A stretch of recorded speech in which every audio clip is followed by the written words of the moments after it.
প্রধান উপদেষ্টার সঙ্গে বৈঠকে ভারতীয় প্রধানমন্ত্রী অত্যন্ত শ্রদ্ধাশীল ছিলেন বলে জানিয়েছেন প্রধান উপদেষ্টার প্রেস সচিব শফিকুল আলম।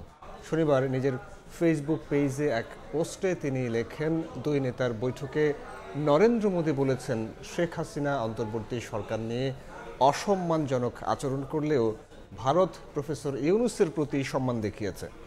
বৈঠকে যখন প্রফেসর ইউনূস শেখ হাসিনার প্রত্যর্পণ প্রসঙ্গ তোলেন, তখন ভারতের প্রতিক্রিয়া নেতিবাচক ছিল না বলেও জানান শফিকুল আলম। বাংলাদেশ নিয়ে সম্পর্কের নতুন ধারা রচনায় ভারত আগ্রহী উল্লেখ করে প্রেস সচিব লেখেন, দুই নেতার বৈঠকে নরেন্দ্র মোদী একাধিকবার বলেন, ভারত বাংলাদেশ সম্পর্ক জনগণের সঙ্গে, কোনো একক দল বা ব্যক্তির সঙ্গে নয়।